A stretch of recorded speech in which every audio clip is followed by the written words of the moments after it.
Okay, looking here at the combustion of alkanes. So first of all, complete combustion. With complete combustion, you get carbon dioxide and water produced when you burn an alkane. In this case, we've got ethane. Okay, because there's 2 carbons here, we get 2 CO2s. Because there's 6 hydrogens here, we get 3 H2Os. Count up the oxygens then, 2 times 2 is 4, plus 3 is 7, so 3.5 O2 needed. So CO2 and H2O produced, we say it burns cleanly, there's no soot given out, and we get the maximum energy release that we possibly can. So we've got a plentiful supply of oxygen for complete combustion. With incomplete combustion, there's an insufficient supply of oxygen. There's not enough oxygen to produce the carbon dioxide as well as the water. So here then we've got octane producing carbon monoxide and water. So carbon monoxide is a big problem because it's a poisonous gas. It's a silent killer because you can't smell it or taste it or see it, but it is very, very poisonous. Okay, it binds to hemoglobin and stops oxygen being delivered around the body. Another possibility is if there's an extreme lack of oxygen, you could get soot produced by carbon. So you might get a combination of the 2 carbon and carbon monoxide, or it might just be carbon. You always produce water though in both cases. Okay, so you don't have to know whether it's carbon or carbon monoxide, which one's produced, but you must make sure that your reactions are always balanced. When you have incomplete combustion, as well as giving out soot, making things all sooty, and giving out a poisonous gas, we also get less energy released, so it's very inefficient. It's not producing very much energy for the amount of fuel that we are burning.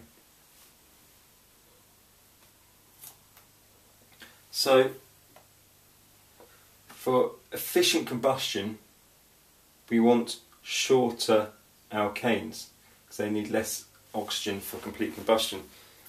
If you look at this one here, this is ethane. For complete combustion, I only needed 3.5 moles per molecule. So it only needs 3.5 moles of oxygen per molecule of fuel. As it gets longer, and this has got 8.5 moles of oxygen per mole of fuel, and it's still only incomplete combustion. So the shorter chains with less oxygen, so they burn more efficiently because they go through complete combustion. So how can we make the chain shorter? We can do that by catalytic cracking. So cracking breaks long chain alkanes into shorter alkanes and alkenes.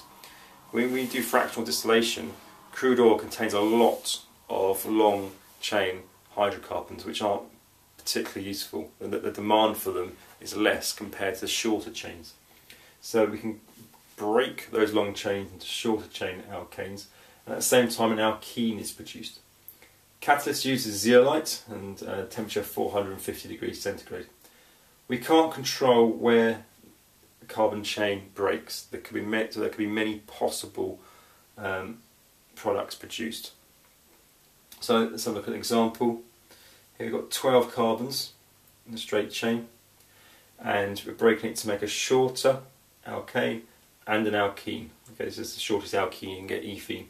So double bond just shows there's a carbon here, double bond in between.